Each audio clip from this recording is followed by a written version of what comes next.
Okay, in this lecture, we're going to finish the second part of our section 11.5 material on techniques for finding the derivative. So in this part of the section, we're going to consider some applications of differentiation. So as we had seen a little bit in our Chapter 3 review material, in the fields of business or economics, the rates of change of quantities such as cost, revenue, or profit are important considerations. And economists make use of the term marginal to refer to these rates of change. So as we mentioned in Chapter 3, throughout this course, anytime you hear the term marginal, that should make you think rate of change. So given that term, let's introduce some definitions. So if c of x is a cost function, then we would say the marginal cost, which is the rate of change of the cost function, is the derivative, c prime of x. Because recall, the derivative represents the instantaneous rate of change of a quantity. So if we are interested in the marginal cost, or the rate of change of cost, then that would be the derivative of that cost function. Now, the marginal cost can be used as an approximation for the cost of making one more item after X items have been made. So this marginal cost function is approximately the additional cost of producing one more unit once you've already produced X units. Now, the marginal revenue would be R prime of X, the derivative of a revenue function. And the marginal profit would be P prime of X, or the derivative of a profit function, and these have similar interpretations. So let's look at an example. In this next problem, we're told that the total cost in dollars to produce X 100 t-shirts is imprinted with, which are imprinted with a college logo, can be approximated by the cost function C of X is 2790 plus 30x plus 12 times the square root of x. So we are asked to find the marginal cost for the given production levels.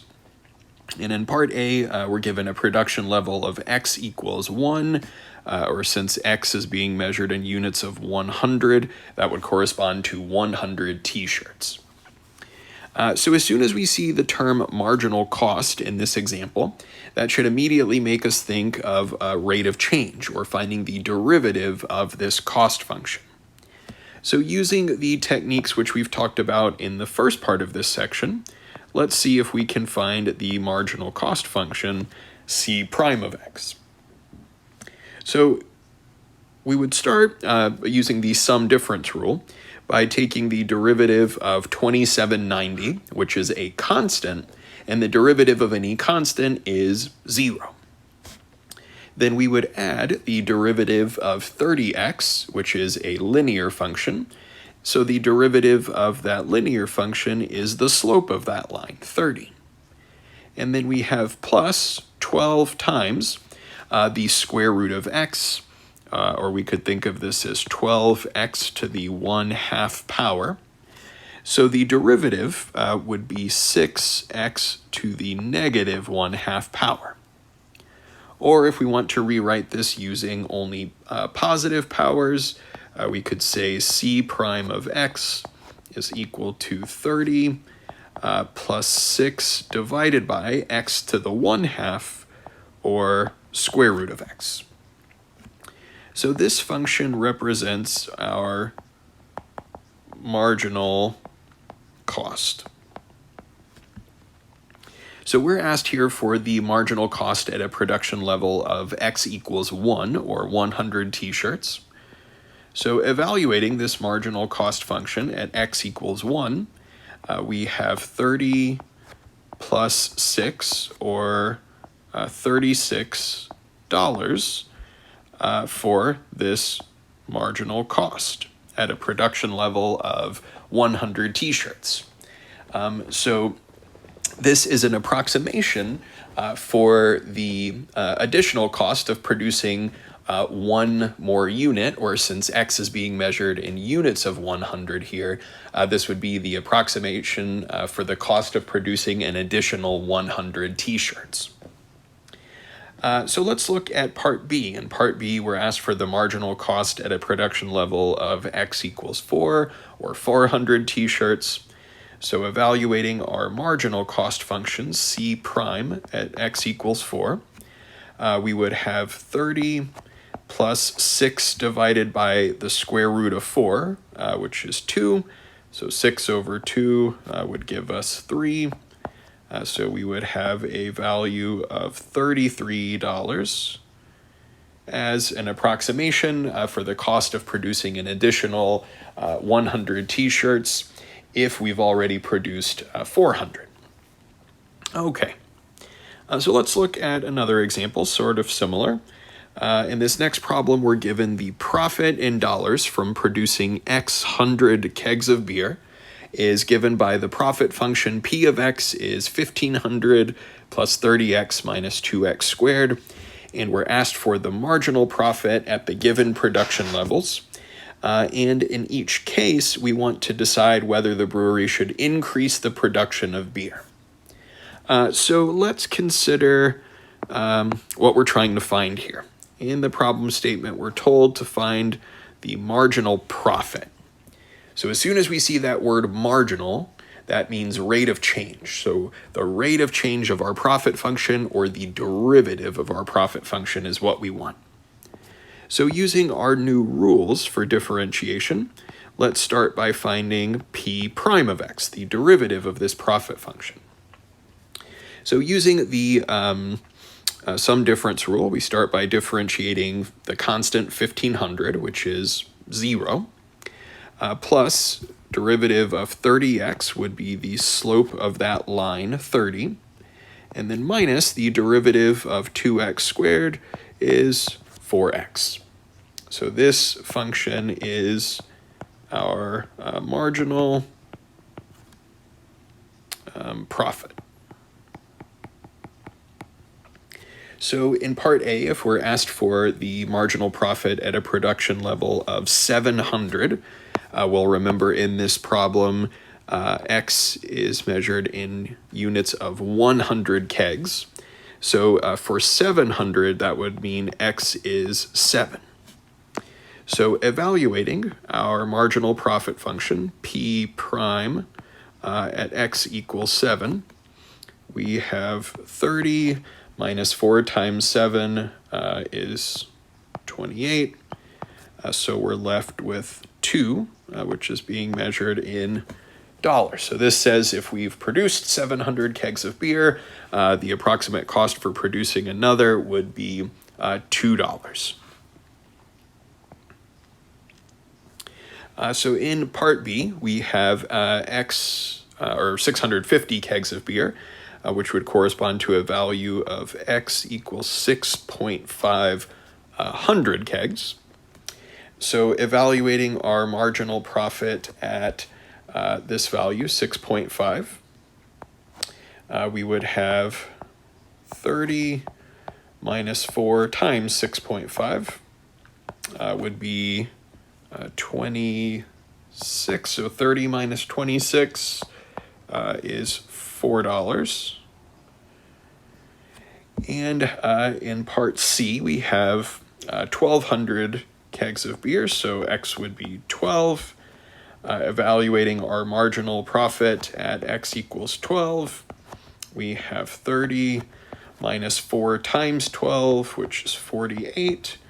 So here we have a negative $18. And if D is 1,800, that corresponds to X equaling 18. So our marginal profit at that production level would be 30 minus 4 times 18 is 72. So we're left with negative $42.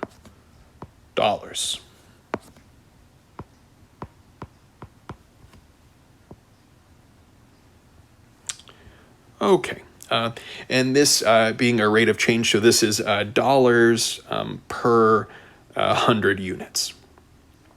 Our measurement here, so dollars per 100 units per 100 units per 100 units per 100 units. All right. So in each of these cases, we were supposed to decide whether this brewery should increase their production of beer. So let's look at these values that we found. So in part A, if the brewery is currently producing 700 kegs, then the marginal profit, or the rate of change of producing additional kegs, would be $2 per extra 100. Or if we had a production level of 650, the marginal profit would be $4 per 100. So we would be seeing an increase in the profit in these cases. If we produce additional kegs, there is extra profit to be made. Now in part C, if the brewery is producing 1,200 kegs, the marginal profit we see is negative $18 per 100 kegs. So at that point, the production level of additional kegs has a negative impact on the rate of change of the profit function. So further production would be corresponding to a loss of profit. So similarly, in the case that X was 18, we had a negative $42 per 100 units, so that would be a loss of profit if additional units are produced. So in parts A and B, where our marginal profit is positive, we would want to produce additional kegs of beer. However, in parts C and D, where the marginal profit is negative, we would not want to increase the production level. All right. So in this next part of the section, we'll talk about the demand function. So recall from our Chapter 3 review material that the demand of some product is related to the price at which it's charged, or which is charged to purchase it. So we would define a demand function in the following way, where price P is given by a function of X, which relates the number of units X of some item which consumers are willing to purchase at a price of P.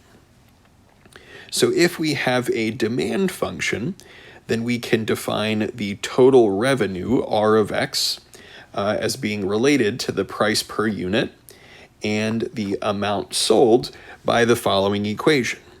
So our revenue, R of X, would be the product of X, the number of units which are produced and sold, times P, the price per unit. So it's how many units you sell times how much you're charging per each of those units. So if we have a demand function for price, then we have X times that demand function, F of X. So let's consider the following example. If the demand function for a certain product is given by the following, so the price per unit is 5 minus X over 1,000, where P is the price in dollars. Then in part A, we are asked to find the marginal revenue function. So that is the derivative of revenue. But first, we need to find the revenue function itself. All we have here is our demand function. So first, our revenue function, R of X, is given by X times the price, or our demand function, P. So that is X times 5 minus X over 1,000. Or if we distribute the X, we have 5X minus x squared divided by 1,000. So to find the marginal revenue function, that is the derivative of revenue, r prime of x, we would have the derivative of 5x, which is the slope of that line 5, minus the derivative of x squared over 1,000, or 1 over 1,000 times x squared. So we would have 1 over 1,000 times the derivative of x squared would be 2x to the first power. And simplifying a little bit, we have 5 minus the 2 divided by 1,000 leaves us with 1 over 500 times x, or x over 500. So this would be our marginal revenue. So in part B, we're asked to find the marginal revenue when x is equal to 500 and interpret the answer. So here, r prime of 500 is equal to 5 minus 500 over 500, or 1, which would be a value of $4 per unit. So our interpretation of this answer would be at a production level of 500 units. So if we're producing and selling 500 units, the revenue is increasing at a rate of $4 per unit. So here, let's write that out. At a production level of 500 units, the revenue is increasing at a rate of $4 per unit. So here, we're not given information about the cost of producing these, so we don't know about profit, but the production of more units would correspond to an increase in revenue, of course. So in part C, we're asked for the marginal revenue when x is 1,000 and interpret the answer. So here, r prime of 1,000 is equal to 5 minus 1,000 over 500 is 2. So we would have $3 per unit. So we would have a similar interpretation here. At a production level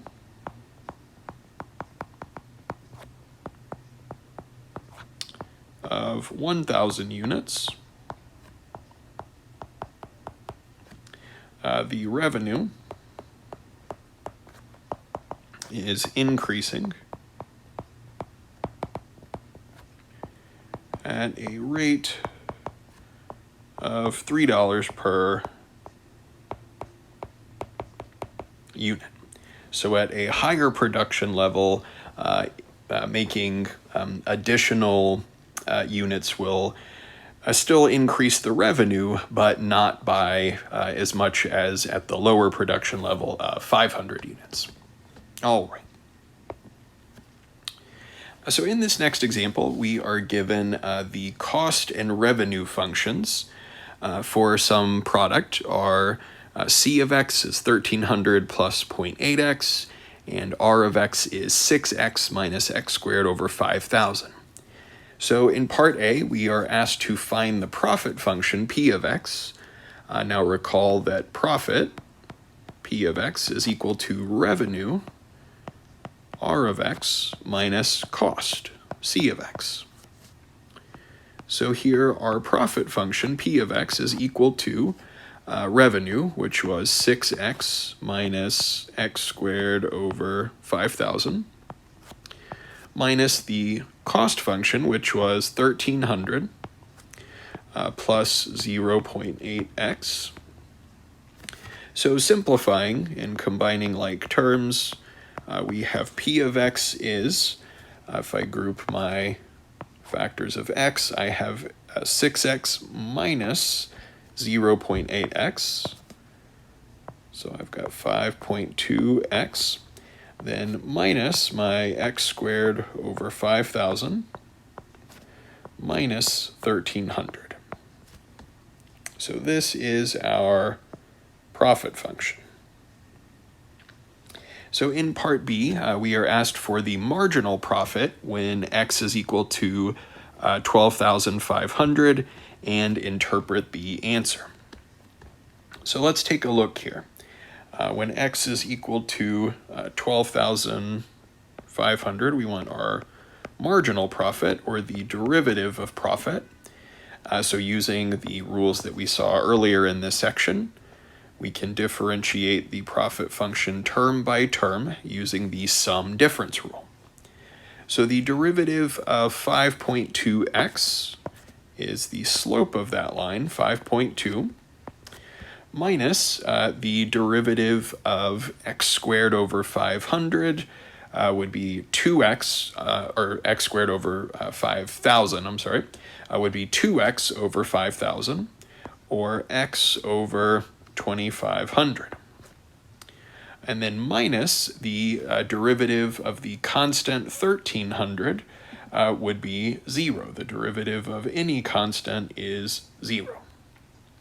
So this is our marginal profit. Now, once we have the marginal profit, we're asked about the marginal profit at a production level of 12,500, which would be 5.2 minus 12,500 divided by 2,500, which is 5. So we're left with 0.2 dollars per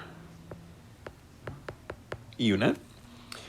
So here, for an interpretation of our answer, at a production level of 12,500, there is an increase in profit of $0.2 or 20 cents per unit. All right. So in this last example, we'll consider more of an example from physics, or a physics application instead of, say, business or economics. So here we're told that we have a ball which is thrown vertically upward from the ground level at a velocity of 64 feet per second. And so if we're ignoring air resistance, its distance from the ground after t seconds is given by the distance function. S of t is 64t minus 16t squared. Or here, this distance from the ground we could also think of as a height function, how high above ground level our ball is. So in part A, we're asked what is its velocity 2 seconds after being thrown, or after 3 seconds. So recall from our earlier section, 11.3, that the rate of change of position is velocity. So if we're interested in finding a velocity function, let's call it v of t for velocity, we would be looking at the derivative of the position function. How fast we're changing position is the definition of velocity. So differentiating this s of t function, we have the derivative of 64t is the slope, 64, minus the derivative of 16t squared would be 32t. So this is our velocity measured here. Distance was measured in feet per unit time. It was measured in seconds, so feet per second. And we're asked for the velocity 2 seconds after it was thrown. So that is the velocity at time t equals 2. which would be 64 minus 32 times 2 is 64. So we would have 0 feet per second, 2 seconds after it was thrown. And v of 3 seconds after it was thrown, we would have 64 minus 32 times 3, or 96. So this gives us a negative 32 feet per second. So we might ask, well, what's with the negative here? So for velocity, we're talking about speed and direction. So the negative value indicates that the ball is moving downward at a rate of 32 feet per second. So negative indicates direction here. So in part B, we asked the question, when will it hit the ground? So to determine when our ball hits the ground, we would take the position function, or its height, s of t, which was 64 minus 16t, or 64t minus 16t squared, and set it equal to 0. So when the ball hits the ground, its height above ground level would be 0. Now, to solve, we could factor out a 16t from each of these terms, and we're left with 4 minus t is 0. So for the product of these two terms to be 0, that means that either t is 0 or 4 minus t is 0, in which case t is 4. So here, there's 2 times to choose from. The first value of time, t equals 0, is the time when the ball was thrown.